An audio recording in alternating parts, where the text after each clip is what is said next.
अमेरिकी राजदूत Donald Bloom ने पिछले दिनों पाकिस्तान अधिकृत कश्मीर यानी पीओके का दौरा किया था। ब्लूम ने दौरे से लौटने के बाद अपने एक ट्वीट में पीओके को आजाद जम्मू कश्मीर कहकर संबोधित किया था। भारत इस बात से खासा नाराज है और इसे लेकर शुक्रवार को कड़ी प्रतिक्रिया व्यक्त की है। विदेश मंत्रालय के प्रवक्ता अरिंदम बागची ने एक संवाददाता सम्मेलन में कहा कि हमने इस यात्रा को लेकर अपनी आपत्तियों से अमेरिका को अवगत करा दिया है। बता दें कि यूएन मान्य पाक अधिकृत कश्मीर शब्द के बजाय जम्मू कश्मीर का इस्तेमाल दुर्भाग्यपूर्ण है।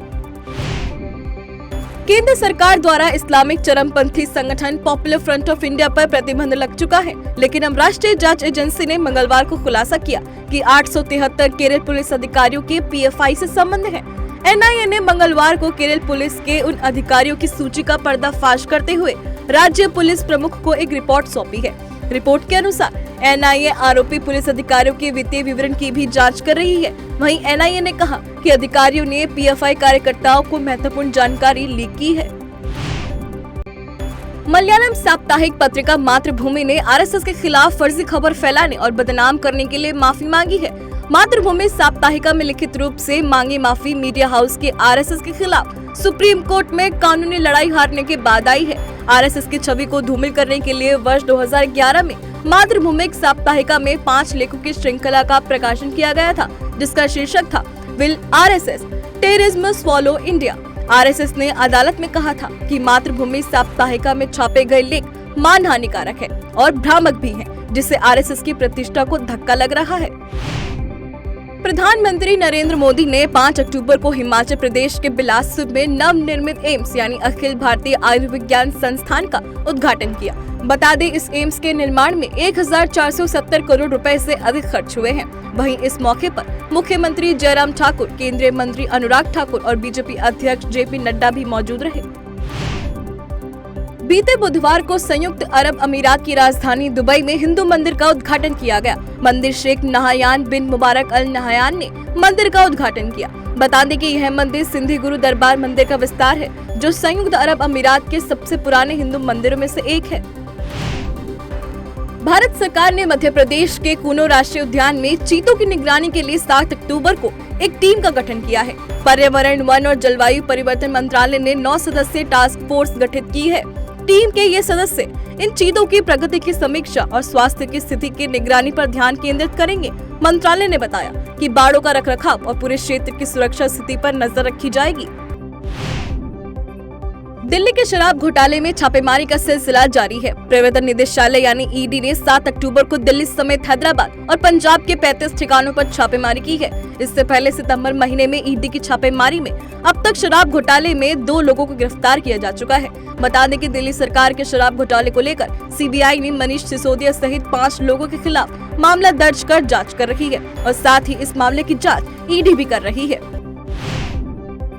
भारतीय वायुसेना ने बीते सोमवार को देश के विकसित हल्के लड़ाकू हेलीकॉप्टर यानी LCH को औपचारिक रूप से अपने बेड़े में शामिल कर लिया है। इससे वायुसेना की ताकत में भारी इजाफा हुआ है। ये हेलीकॉप्टर कई मिसाइलों और अन्य हथियारों को दागने में सक्षम है। इस हेलीकॉप्टर को हिंदुस्तान एरोनॉटिक्स लिमिटेड यानी HAL ने विकसित किया है। इस हल्के हेलीकॉप्टर का नाम प्रचंड रखा गया है। इन हेलीकॉप्टरों को वायुसेना में शामिल करने के दौरान रक्षा मंत्री राजनाथ सिंह ने कहा कि स्वदेश में विकसित LCH के शामिल होने से भारतीय वायुसेना की दक्षता में वृद्धि होगी। भारतीय चुनाव आयोग ने सोमवार को उपचुनाव की घोषणा की है। चुनाव आयोग के अनुसार 6 राज्यों के 7 विधानसभा सीटों के लिए उपचुनाव 3 नवंबर को होंगे। वहीं परिणाम 6 नवंबर को घोषित किए जाएंगे। 6 राज्यों के जिन 7 सीटों पर विधानसभा के चुनाव होने हैं, वो महाराष्ट्र में अंधेरी पूर्व, बिहार में मोकामा और गोपालगंज विधानसभा सीट है। इसके साथ ही हरियाणा में हिसार लोकसभा सीट के अंतर्गत आने वाली आदमपुर विधानसभा सीट और तेलंगाना में मुनुगोड़ विधानसभा सीट पर उपचुनाव की घोषणा हुई है। वहीं चुनाव आयोग द्वारा उत्तर प्रदेश के गोला, गोकर्णनाथ और ओडिशा के धामनगर सीट में उपचुनाव का ऐलान किया गया है। हरियाणा में पंचायत चुनाव की तारीखों की घोषणा कर दी गई है। जिला परिषद और ब्लॉक समिति के लिए 23 अक्टूबर को चुनाव होंगे। सरपंच और पंच के लिए 2 नवंबर को वोट डाले जाएंगे। 8 अक्टूबर को नोटिफिकेशन जारी होगा। 14 से 19 अक्टूबर तक नॉमिनेशन भरे जाएंगे। 20 अक्टूबर को नॉमिनेशन की छंटनी होगी और 21 अक्टूबर तक नॉमिनेशन वापस लिए जा सकेंगे। पहले चरण में 10 जिलों में चुनाव होंगे, जिसमें 35,000 EVM इस्तेमाल की जाएगी। ये घोषणा राज्य चुनाव आयोग की ओर से की गई है। मध्य प्रदेश की राजधानी इंदौर ने 3 अक्टूबर को 7 स्टार रेटिंग के साथ ही स्वच्छता सर्वेक्षण 2022 में फिर से नंबर 1 का स्थान हासिल किया है। इंदौर के महापौर पुष्यमित्र भार्गव ने बताया कि शहर के लगातार नंबर 1 आने के पीछे सफाई मित्रों, जनप्रतिनिधियों, निगम अधिकारियों और शहर की जनता का योगदान है। वहीं राष्ट्रपति द्रौपदी मुर्मू ने भी सभी विजेताओं को बधाई देते हुए इंदौर मॉडल पूरे देश में लागू करने की आवश्यकता बताई। राजस्थान में लंबे वक्त के इंतजार के बाद नया आयाम स्थापित होने जा रहा है। प्रदेश के राजसमंद जिले के नाथद्वारा में बनी विश्व की सबसे ऊंची और बड़ी प्रतिमा का अनावरण 6 नवंबर को रामकथावाचक मुरारी बापू द्वारा किया जाएगा। बता दें कि नाथद्वारा स्थित इस शिव प्रतिमा का वजन 3000 टन है और 26 बीघा में फैले इस प्रतिमा स्थल में गार्डन सहित कई सुविधाएं हैं। मध्य प्रदेश सरकार ने किसानों को बड़ी राहत दी है। मुख्यमंत्री शिवराज सिंह चौहान ने बीते मंगलवार को किसानों के खाते में 202.64 करोड़ की राशि जारी की है। उन्होंने कहा कि सरकार जनता के साथ हर परिस्थिति में खड़ी है। बता दें कि भारी बारिश के चलते किसान सरकार को अपनी बर्बाद हुई फसल पर मुआवजा की मांग कर रहे थे। वहीं अब सरकार ने अपने इस कदम से प्रदेश के किसानों को बड़ी राहत दी है। इस महीने के अंत तक देश में 3 बड़े हाईवे मेगा रोड प्रोजेक्ट्स के लिए केंद्रीय परिवहन मंत्रालय पूंजी बाजार से निवेश जुटाएगा। जानकारी के अनुसार इन प्रोजेक्ट्स के लिए कुल 2500 करोड़ के निवेश की आवश्यकता होगी। कार्यकारी अधिकारी के अनुसार इंफ्रास्ट्रक्चर इन्वेस्टमेंट ट्रस्ट के माध्यम से ये पूंजी प्राप्त की जाएगी।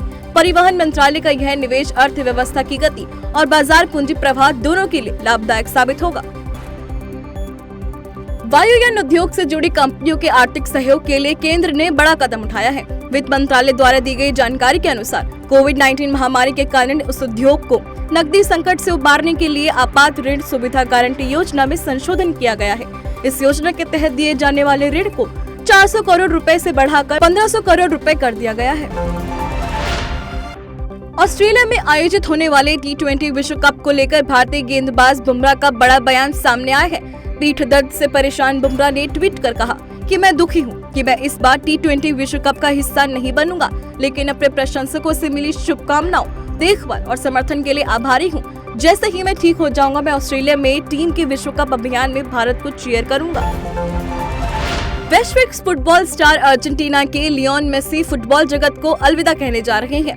AFP समाचार एजेंसी से मिली जानकारी के अनुसार कतर में आयोजित होने वाला फुटबॉल वर्ल्ड कप उनका अंतिम मैच होगा। वर्ष 2005 में डेब्यू करने वाले मेसी ने अपने करियर में 164 अंतर्राष्ट्रीय मैचों में कुल 90 गोल दागे हैं। हमारा देश विज्ञान और तकनीक के क्षेत्र में लगातार प्रगति कर रहा है। इसी प्रयास में इंसानों को लेकर उड़ने वाला देश का पहला ड्रोन वरुण तैयार हो गया है। ड्रोन वरुण को जल्द ही नौसेना में शामिल किया जाएगा। पुणे में स्थित भारतीय स्टार्टअप सागर डिफेंस इंजीनियरिंग प्राइवेट लिमिटेड द्वारा निर्मित यह ड्रोन 30 मिनट में 25 किलोमीटर की दूरी तय करेगा। 130 किलोग्राम तक के भार को ले जाने वाले इस ड्रोन को मेडिकल और आपात स्थिति में भी उपयोग किया जा सकता है।